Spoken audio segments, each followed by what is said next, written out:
اور دیکھیے میں آہستہ آہستہ اس لیے پڑھنے کا آتی ہوں، ہر جگہ چلا کے کیا فائدہ. پر دیکھیے آج کل دنیا میں ماشاءاللہ ایسی بھی خطابت ہو رہی ہے. میں اپنے بزرگوں کے سامنے کہہ رہا ہوں کہ پڑھنے والے کو نہیں پتا کہ کیا پڑھ رہا ہے، سننے والے کو کیسے پتا چلے گا. تو لہٰذا حضور کو پڑھا جائے کہ جس سے نسلیں سنوریں، جس سے نسل مجلس سے کچھ لوگ لے کے کچھ جائیں، کچھ اٹھیں. تو اب جملہ سنیے، ایک چھوٹا سا سوال میں معاشرہ سدھارنے والی بات کہنا چاہ رہا ہوں آپ کی خدمت میں. مولا امام سجاد کی مجلس ہے اور وہاں میں لے کے آؤں گا آپ کو، توجہ کیجیے گا.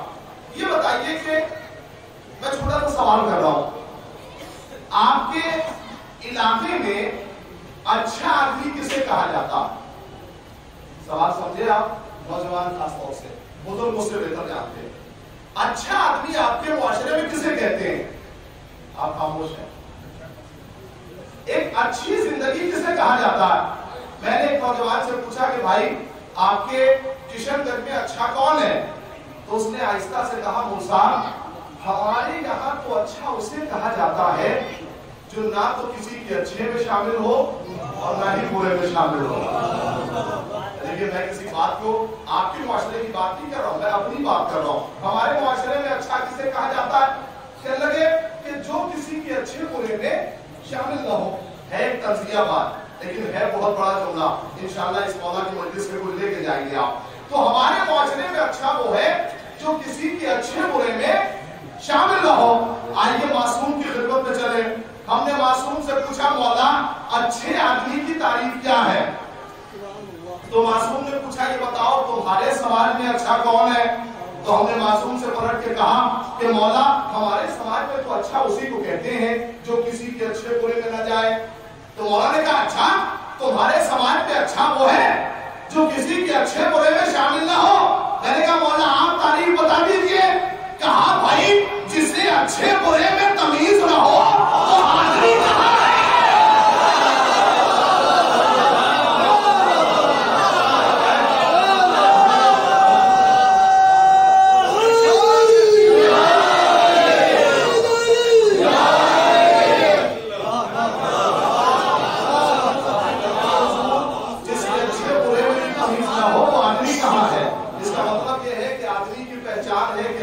پہچانتا ہو اور برا بھی پہچانتا ہو. ماشاءاللہ سلامت رہے. اس جملے کو اور جو ہے وہ ملاحظہ کر لیں، لطف آ جائے گا اور وجد میں آ جائیے گا.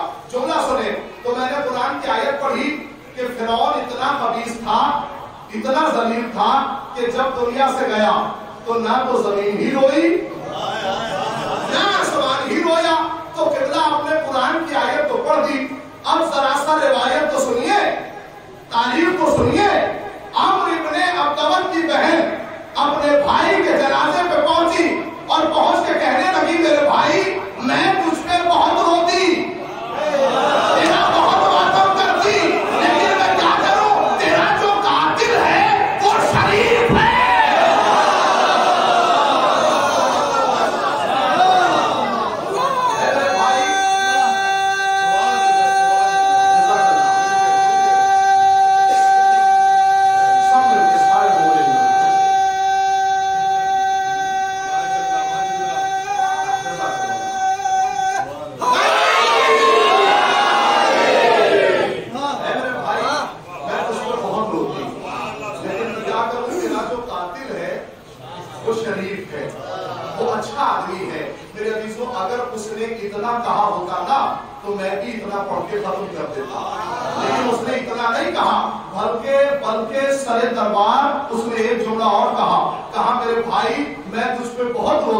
لیکن میں کیا کروں تیرا جو قاتل ہے وہ بیضۃ البلد ہے. میں بیضۃ البلد کا مطلب سمجھانے جا رہا ہوں. یہ جو یوتھ بیٹھی ہوئی ہے نا، نوجوان بیٹھے ہوئے ہیں، انشاءاللہ کیفیت میں آ جائیں گے. آپ کو معلوم ہے علماء بہتر جانتے ہیں بیضۃ البلد کسے کہتے ہیں؟ بیضۃ البلد کہتے ہیں انڈے کی سفیدی کو. بھائی انڈا ہوتا ہے کور میں، اسی میں عزیز زردی بھی ہے، اسی میں سفیدی بھی ہے، لیکن سفید اتنا سفید ہے کہ زردی اثر انداز نہیں ہوتی. کیا کہہ رہا ہوں آپ کی خدمت میں؟ سفید اتنا سفید ہے کہ زردی اثر انداز نہیں ہوتی. یعنی ایک کافر کی بہن ہے، سر دربار علی کا کلمہ پڑھ رہی ہے کہ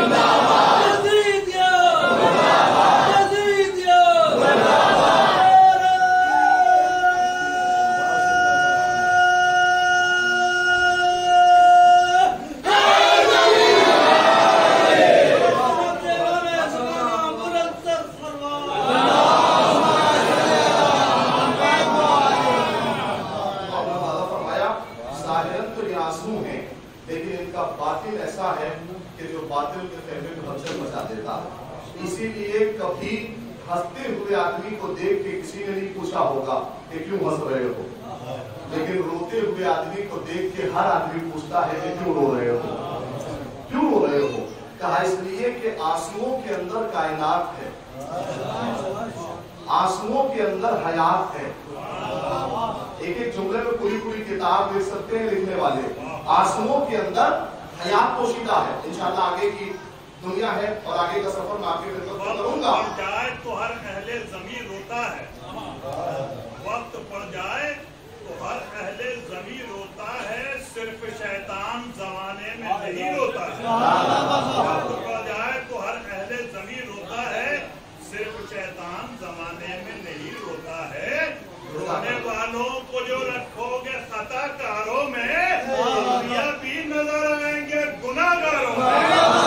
شب کو روتا تھا، شب کو روتا تھا جو محراب میں شبنم کی طرح، دن کو میدان میں نکلا وہی زہر غم کی طرح۔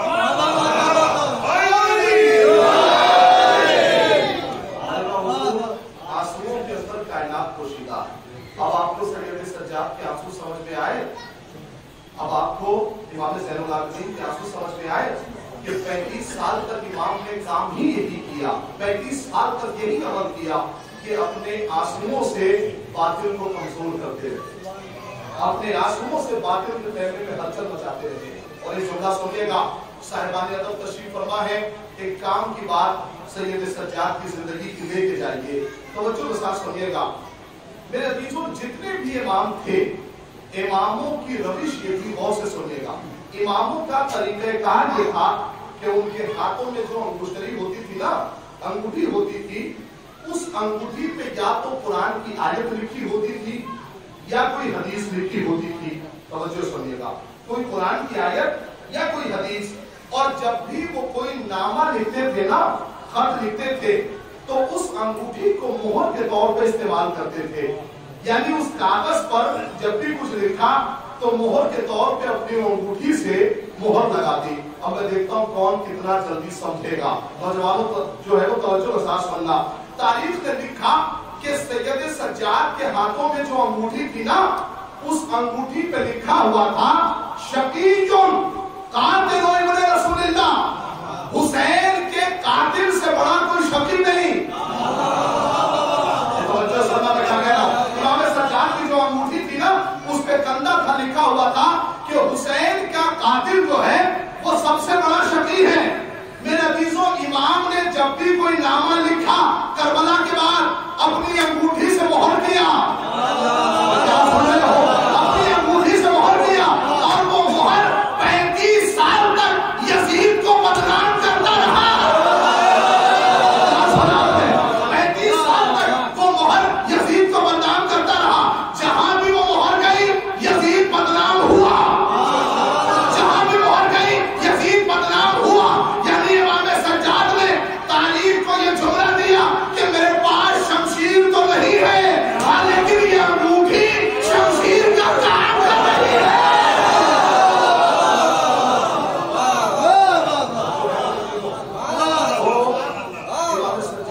امام سجاد کی زندگی سے درس لو۔ ہم لوگوں نے ہمیشہ سید سجاد کو بیمار سنا، مریض سنا، لہذا ہمارے ذہنوں میں جو سید سجاد کی تصویر بنی ہوئی ہے، مولا کی جو تصویر ہے وہ بیماری کی حالت والی تصویر ہے۔ ایسا نہیں ہے۔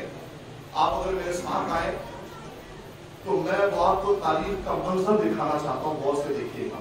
تاریخ کا وہ منظر دکھانا چاہتا ہوں میرے عزیزوں، کتنا بڑا سید سجاد کے لیے مرحلہ تھا، کتنا بڑا مرحلہ تھا کہ جہاں پورا گھر لٹ گیا، سارا گھر برباد ہو گیا، اس کے باوجود بھی سید سجاد کے اندر حوصلہ اتنا ہے، عزم اتنا ہے کہ ہم لوگوں نے روز عاشور تک جسے بیمار سنا تھا، وہ شام و کوفہ پیدل چل کے گیا۔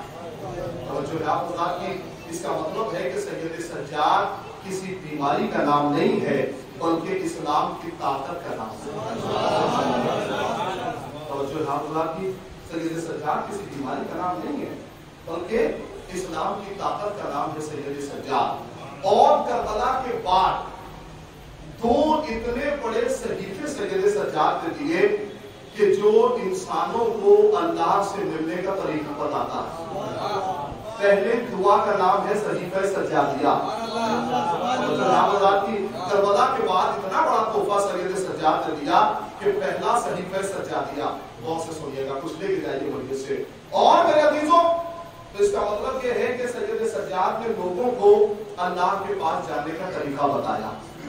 اور آپ کو معلوم ہے صحیفہ سجادیہ کی برکت یہ ہے کہ کربلا سے پہلے صلوات آدھی پڑھی جاتی تھی. سننا غور سے, کربلا سے پہلے صلوات آدھی پڑھی جاتی تھی. یعنی اللہم صلی علی محمد وآل محمد نہیں تھا.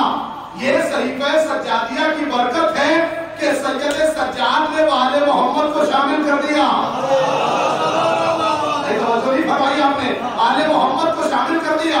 یعنی سید سجاد بتانا یہ چاہتے ہیں کہ وہ اللہ والا ہو ہی نہیں سکتا جو آل محمد کو محمد سے جدا کر دے. ہو نہیں سکتا کہ جو آل محمد کو محمد سے جدا کر دے. لہذا صحیفہ سجادیہ کی برکت کا نام ہے صلوات کا پورا ہونا, صلوات کا مکمل ہونا. اور ایک جملہ اور یاد کر لیجئے, بات صلوات کی آئی ہے تو یہاں پر رک کے کہنا چاہتا ہوں, جب بھی بات صلوات کی آئے نا, درود کی آئے, تو صرف صلوات پڑھا مت کیجئے, بلکہ جس نے درود کو ایجاد کیا ہے اسے بھی یاد کر لیا کیجئے. درود کا موجب کون ہے؟ درود کا ایجاد کرنے والا کون ہے؟ جناب ابو طالب. درود کے موجب کا نام ہے جناب ابو طالب. آپ نے دیوان ابو طالب پڑھا ہے؟ دیوان ابو طالب کبھی اٹھا کے دیکھیے, جب اٹھا کے دیکھیں گے نا تو اس میں جناب ابو طالب کی ایک تمنا ہے. اس دیوان کا ایک شعر پڑھ رہا ہوں, صلو علیہ اللہ خلاق الورا, اے آسمانوں کے خلق کرنے والے محمد پر درود بھیج. یہ دیوان ابو طالب ہے, اے آسمانوں کے خلق کرنے والے محمد پر درود بھیج. جناب ابو طالب نے جب یہ تمنا کی, ابھی قرآن نہیں آیا. سو رہے ہیں, ابھی قرآن نہیں آیا. قرآن نازل ہوگا بہت سال کے بعد. ابو طالب تمنا کہہ رہے ہیں بہت سال پہلے. میرے عزیزوں, اور یہ تمنا اللہ کو اتنی پسند آئی کہ قرآن میں آیت بنا کے اتار دی, ان اللہ و ملائکتہ یصلون.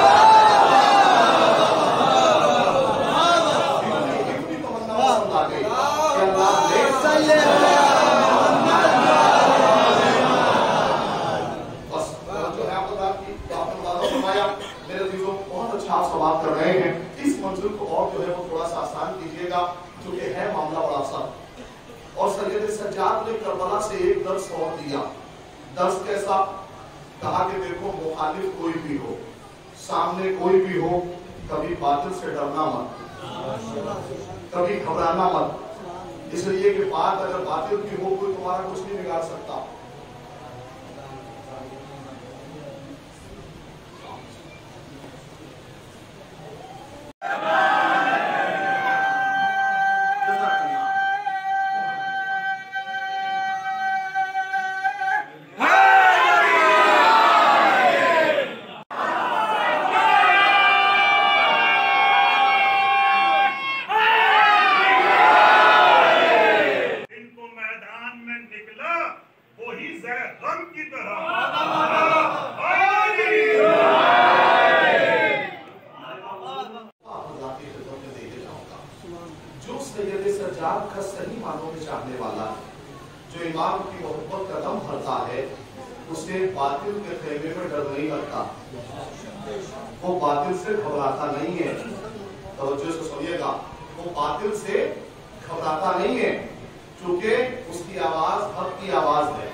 سید سجاد نے کہا کہ اگر تیری بکواس ختم ہو گئی ہو،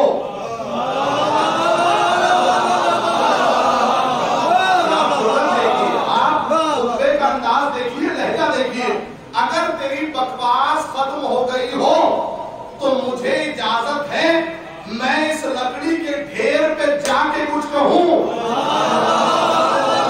یہ ہوشیار مجمع ہے، آپ سمجھیں گے انشاءاللہ۔ اگر تیری بکواس ختم ہو گئی ہو تو مجھے اجازت ہے میں لکڑی کے ڈھیر پہ، میں لکڑی کے ڈھیر پہ میں کہوں گا مولا آپ کی زبان وہی کی زبان ہے، آپ کا لہجہ وہی کا لہجہ ہے، یہ منبر ہے اور آپ لکڑی کا ڈھیر کہہ رہے ہیں۔ مولا یہ منبر ہے، آپ لکڑی کا ڈھیر کہہ رہے ہیں۔ امام نے کہا سمجھو اور سنو، جہاں سے حقیقتیں بیان نہ ہو، جہاں سے شریعت بیان نہ ہو، جہاں سے حقیقت بیان نہ ہو، جہاں سے شریعت بیان نہ ہو، وہ لکڑی کا ڈھیر ہی ہے، منبر نہیں ہے۔ اسے لکڑی کا ڈھیر کہتے ہیں، وہ منبر نہیں ہے۔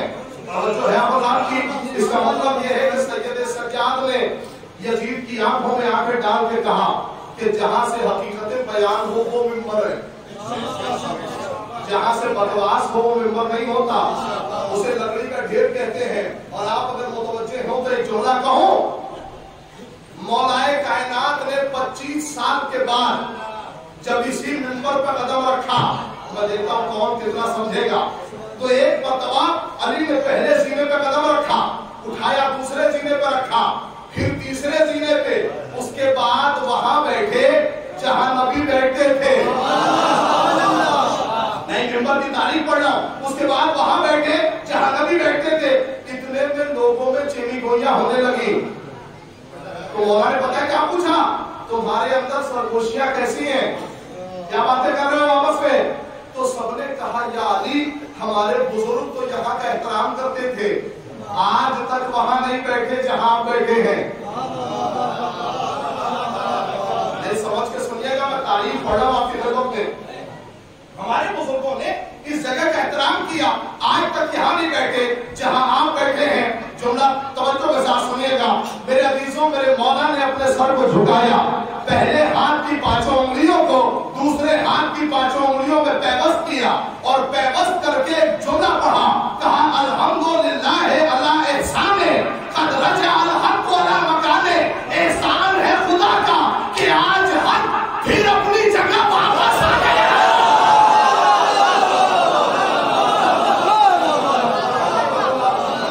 احسان ہے خدا کا کہ آج حق پھر اپنی جگہ واپس آ گیا۔ اور جیسے یہ جملہ کہا تو کہا کہ تمہاری سرگوشیوں کا جواب کیا ہے سنو، تم یہ کہہ رہے تھے کہ ہمارے بزرگ احترام کرتے تھے، آج تک یہاں نہیں بیٹھے جہاں آپ بیٹھے ہیں، اس لکڑی کے ڈھیر کی اوقات کیا ہے؟ آپ جملے سے جملہ ملائیے، آہنگ سے آہنگ ملائیے، اس لکڑی کے ڈھیر کی اوقات کیا ہے؟ میں نے دوش نبوت پر قدم رکھے ہیں۔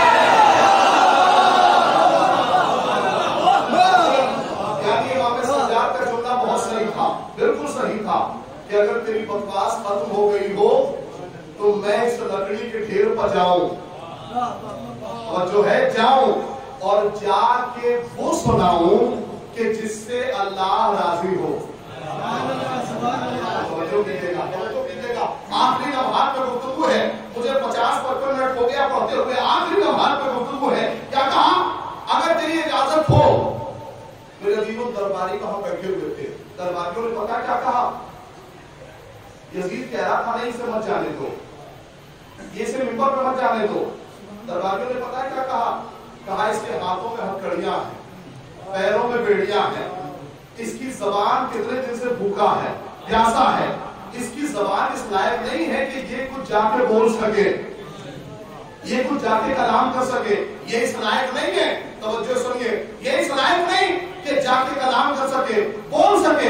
ایک مرتبہ سید سجاد لکڑی کے ڈھیر پہ کھڑے ہوئے، میں بھی منبر نہیں کہوں گا، سید سجاد لکڑی کے ڈھیر پہ جا کے کھڑے ہوئے اور جا کے پتہ ہے کیا کہتے ہیں؟ جو مجھے جانتا ہے وہ جان لے، جو نہیں جانتا وہ پہچان لے۔